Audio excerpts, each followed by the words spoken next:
Hey, what's going on, good people? Welcome back to the Living the Life show.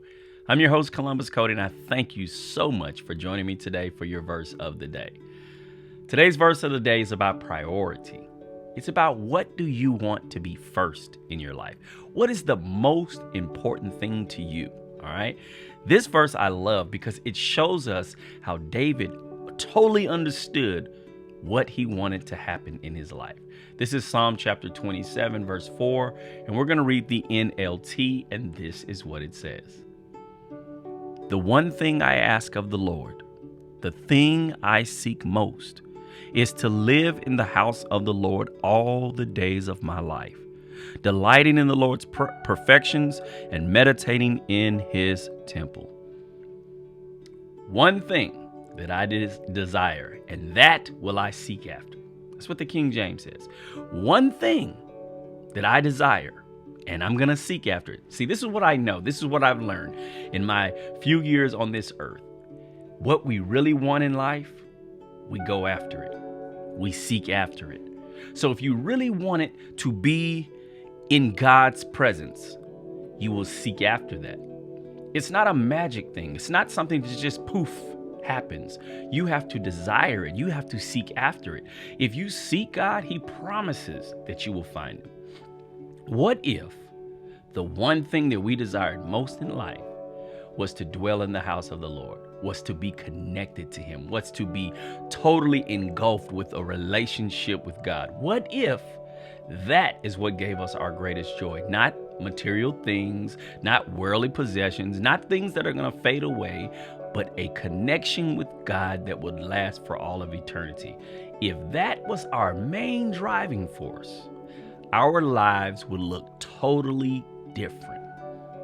Now, you can, starting today, decide that this verse is a verse you want to apply to your life. You can say, you know what? Today's the day that I say I'm seeking after God. Today's the day I'm going to say there's one thing. If I can only ask for one thing from God, it would be to let me remain in your presence. One of the verses that I always love, and I don't have it in front of me, so I'm going to paraphrase it. David says, don't take your Holy Spirit away from me.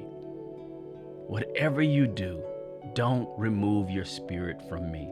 He watched as his predecessor, Saul was the first king of Israel, and he had God's favor. And then Saul decided to do things his own way, and God removed his spirit from Saul. He stepped back from Saul. Saul, you're on your own. David watched that happen, and he decided that's something I never want to happen in my life.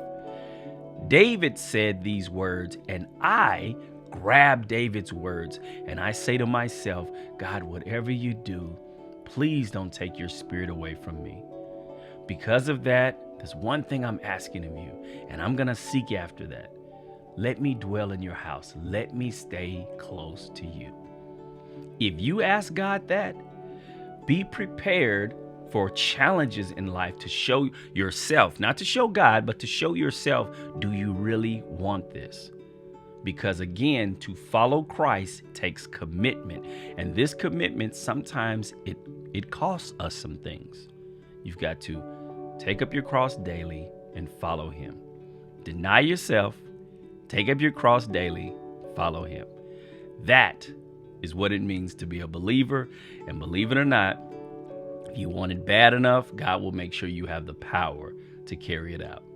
All right, it's the verse of the day, good people. God bless you guys. I pray that you have a wonderful, wonderful day.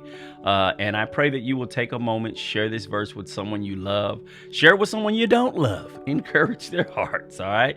Don't forget to like, subscribe, and click that bell. And whatever you do, make sure you watch it, share it, and live it. Now let's get busy living the life.